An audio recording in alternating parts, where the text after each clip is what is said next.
Assalamualaikum warahmatullahi wabarakatuh. Nama saya Bagus Adewo Rizkarani Dayat dari kelas 12 IPA 7 absen 10. Kali ini saya akan menayangkan video tentang praktikum proses korosi suatu logam selama kurang lebih 1 minggu. Oke, pertama saya akan memberitahu dulu tujuan dari praktikum ini. Tujuannya adalah agar kita lebih memahami apa itu proses korosi dan apa saja faktor-faktor yang mempengaruhi proses korosi tersebut. Lalu, dengan begitu saya mengumpulkan beberapa rumusan masalah. Yang pertama adalah apa pengaruh dari larutan garam terhadap proses korosi, lalu apa pengaruh dari larutan dengan pH tertentu terhadap proses korosi, lalu apa pengaruh apabila air digantikan oleh minyak goreng. Ya, itulah rumusan masalahnya. Nah, habis ini kita akan masuk ke bagian landasan teorinya agar kita lebih memahami tentang eksperimen selanjutnya. Begitu. Oke, teman-teman, kalian ada yang udah tahu belum apa itu korosi? Coba kalian tebak dulu apa itu korosi. Udah ada yang bisa nebak? Bagus kalau gitu. Nah, bagi yang belum, aku akan kasih tahu nih apa itu korosi.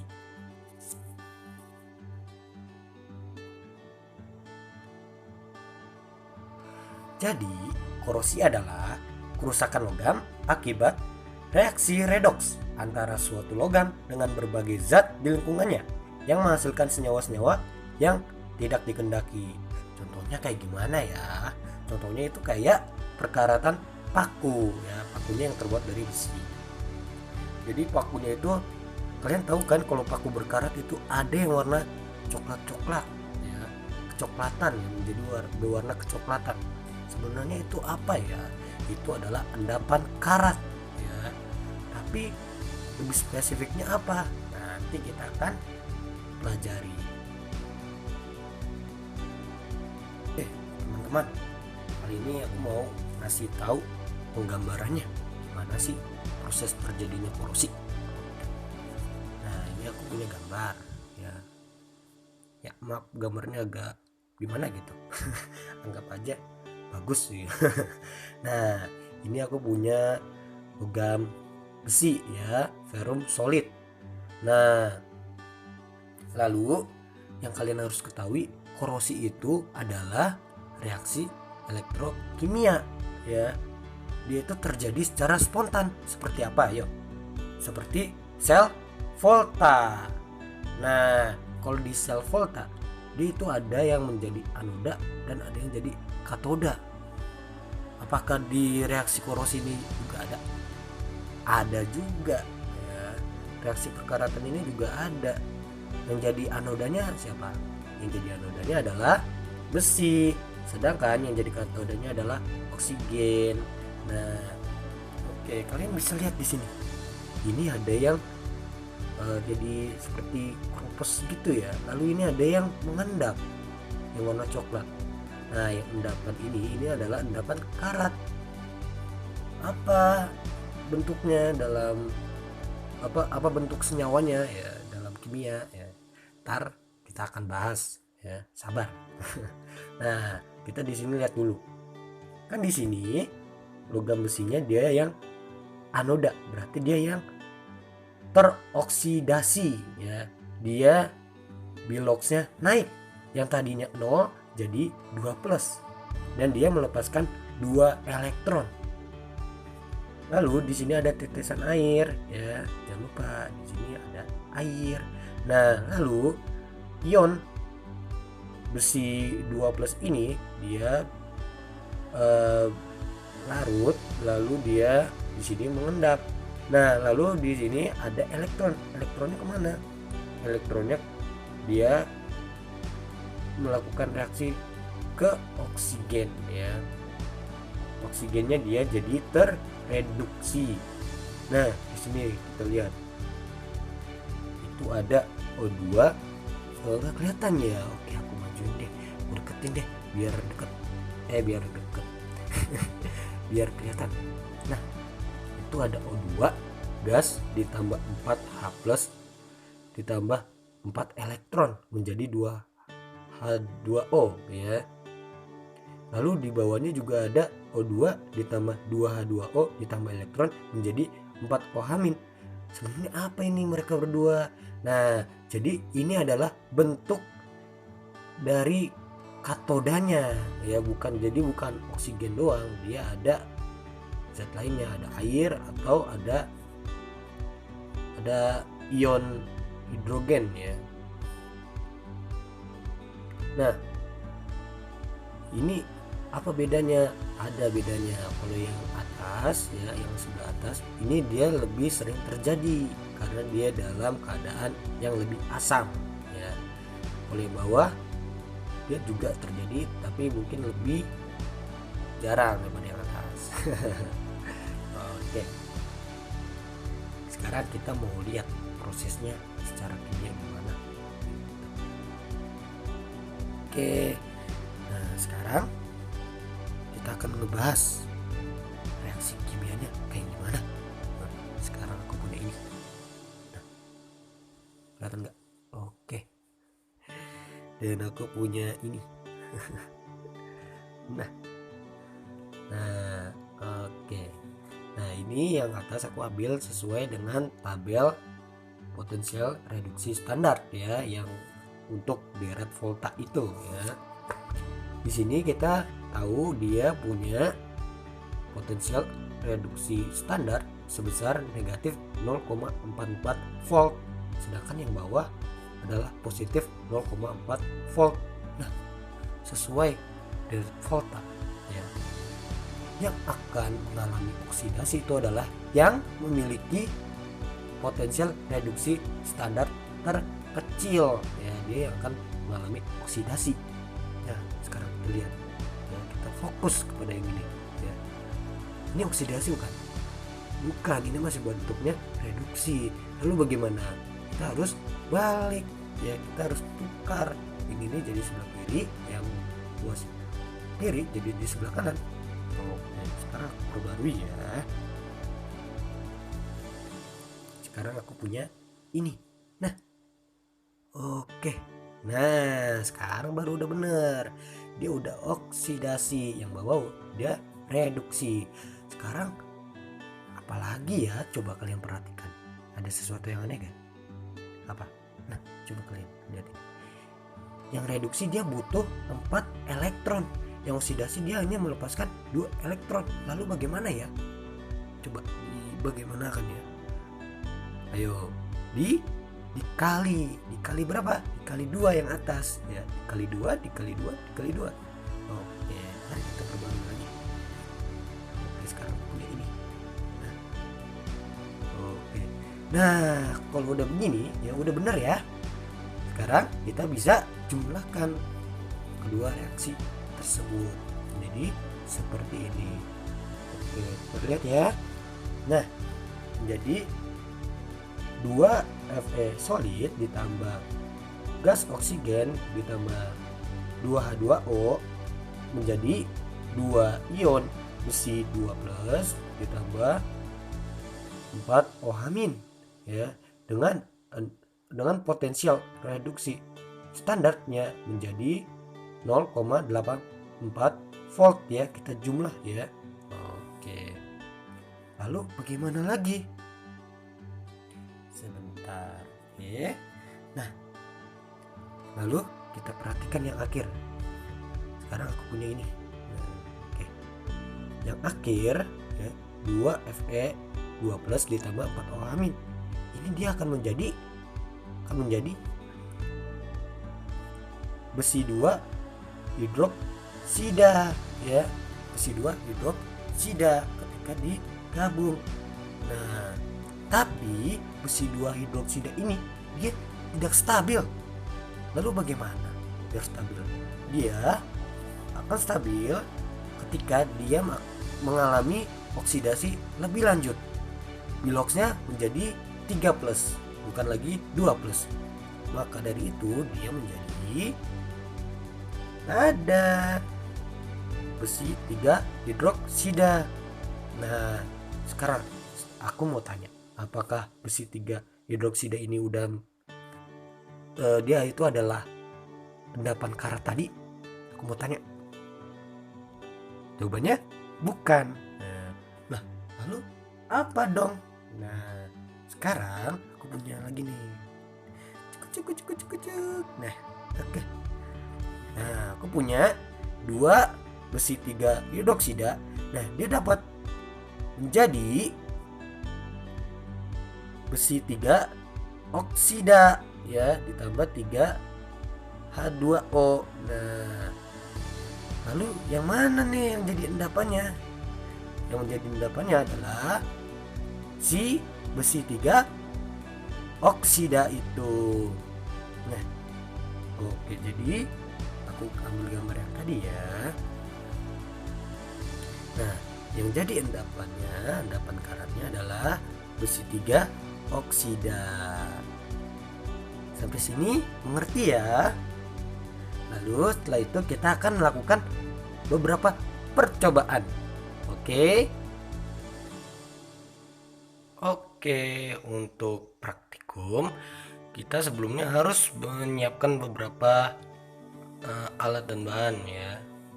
Pertama, di sini kalian menyediakan 4 gelas ya, 4 gelas yang diisi dengan cairan-cairan yang berbeda. Ya, di sini ada air, di sini ada larutan garam, di sini ada air sabun, dan di sini ada minyak goreng ya. Nah, lalu tentunya kalian harus menyediakan paku ya. Kenapa saya bawa 5? Oke. Nah, habis itu kita memerlukan plastik untuk menutup yang minyak goreng, air garam, sama air sabun ya. Kita harus tutup dengan rapat. Sedangkan untuk air biasa kita tidak perlu untuk menutupnya. Lalu kita perlu 3 karet juga tentunya untuk mengikatnya. Oke. Dan hal yang pertama adalah kita singkirkan dulu ini ya. Ini kita udah saya udah ada punya tadi.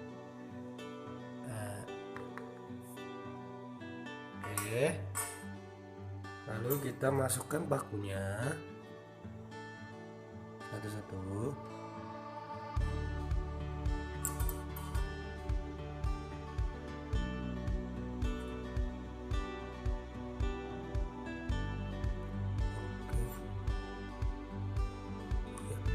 Oke, sudah dimasukkan. Lalu kita harus menutupnya dengan plastik ya. 1, 2, 3 yang ini ya. Yang air nggak usah kita taruh dulu ya. Nah, ini kita harus tutup. Oke, ini udah sekitar seminggu ya saya menunggu ya. Dan ini adalah hasilnya. Air ya, air. Ada ini ada air garam nggak kerubat ya, keruh sama endapan karat ya. Ini ada minyak yang baik-baik aja. Sini ada air sabun. Iya betul sekali ada air sabun. Nah, kita sini. Nah, oke. Mari kita bahas satu-satu. Dari air deh. Nah, di sini di air ya, kita bisa lihat. Nah, oke. Nah, berkarat ya, pakunya mengalami korosi. Ya. Lalu ini ada air garam. Ini dia lebih berkarat ya. Dan di dalamnya dia lebih berkarat ya. Endapannya sampai di bawah. Lalu untuk minyak, coba nih minyak. Minyak baik-baik aja dia nih, waktunya nih, nggak ada karat-karatnya. Lalu ada air sabun. Ya, ada air sabun, ini dia agak berkarat dikit ya, sedikit berkarat nih, ada bekasnya. Oke. Kita bahas ya satu-satu. Kita bahas kenapa yang air berkarat ya. Untuk yang air ya seperti yang kita ketahui, ketika logam bertemu udara lembab ya, udara lembab, dia akan mengalami korosi ya, karena dia ketemu air ya. Udara lembab itu uap air atau air itu sendiri dan oksigen ya. Ini dia dapat oksigen sama ada air, jadi dia dapat berkarat. Lalu untuk yang garam, nah dia ditutup ya, tetap ada oksigennya kan, sebelum ditutup dia ada udara ya, ada udara tersimpan di situnya. Nah lalu kenapa air garam ini lebih keruh, lebih cepat korosi? Karena air garam itu adalah larutan elektrolit ya. Larutan elektrolit itu dapat mengantarkan listrik. Jadi ya ini kan berkaitan tentang elektrokimia ya, membicarakan tentang pergerakan elektron juga ya, aliran elektron ya. Dengan adanya elektrolit maka ini lebih spontan terjadinya. Lalu untuk air sabun, mengapa dia lebih lambat? Ya, jadi begini. Korosi itu akan lebih cepat ketika pH-nya di bawah 7 atau asam ya. Jika di atas 7 dia akan sangat lambat mengalami korosi ya. Korosinya akan sangat lambat. Dia sifatnya memperlambat. Nah, kalau minyak ya tentu saja tidak ada, karena dia tidak ada air di dalamnya, hanya ada oksigen ya sama minyak dan bakunya ya. Gitu. Nah, jadi beberapa faktornya adalah pertama ada oksigen, ada air, lalu adanya elektrolit, dan ada juga pengaruh dari pH-nya ya, pH larutannya. Nah mungkin nanti akan dibahas ya di kesimpulannya lebih dalam lagi. Oke, sekarang kita dapat menyimpulkan beberapa kesimpulan tentunya. Nah, aku sekarang punya ini. Ada apa itu? Nah, oke. Aku punya faktor-faktor pemecah korosi. Apa aja ya faktor-faktornya? Pertama ada air, ada kelembaban udara juga ya. Lalu ada kadar oksigen tentunya karena dia menjadi katoda. Lalu ada permukaan logam yang tidak rata, adanya terbentuknya sel elektrokimia. Lalu ada juga karena adanya elektrolit ya. Lalu karena tingkat keasaman atau pH ya. Lalu pasti kalian bertanya-tanya, gimana ya cara mencegahnya? Cara mencegah korosi gimana ya? Nah ini ada. Nah caranya di sini adalah pertama, kalian untuk misalnya kalian mau membawa-bawa ya kayak paku atau logam-logam lain yang dapat berkarat ya, kalian dapat memberikan lapisan pelindung ya, berupa misalnya kalian membawanya dengan plastik ya. Lalu cara kedua adalah electroplating ya, yaitu dengan cara menyepuh ya, yaitu melindungi logam yang mudah berkarat tadi dengan logam lain, agar logam lain tadi ya, logam lain selain yang logam yang mudah berkarat tadi itulah yang akan teroksidasi, dialah yang akan menjadi anodanya. Contoh zinc, kromium, aluminium sama mangan ya. Di sini dapat melindungi sebesi. Kenapa? Coba kalian cek deret volta lagi. Nah, keempat unsur ini ya, sebenarnya nanti kita lihatnya dari ionnya ya.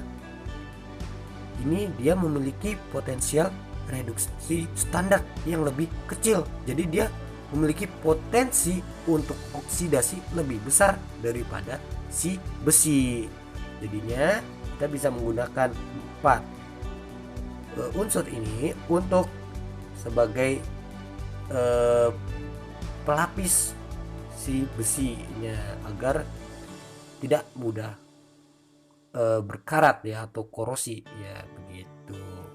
Sampai di sini, jika ada yang ingin bertanya, kalian bisa bertanya di kolom komentar. Oke. Nah, Sekian dulu video dari saya. Mohon maaf apabila ada kesalahan. Terima kasih telah menonton. Dadah. Ada yang kelupaan. Apa itu? Change it. Jadi jangan lupa like, share, and subscribe. Terima kasih kawan-kawan. Assalamualaikum warahmatullahi wabarakatuh.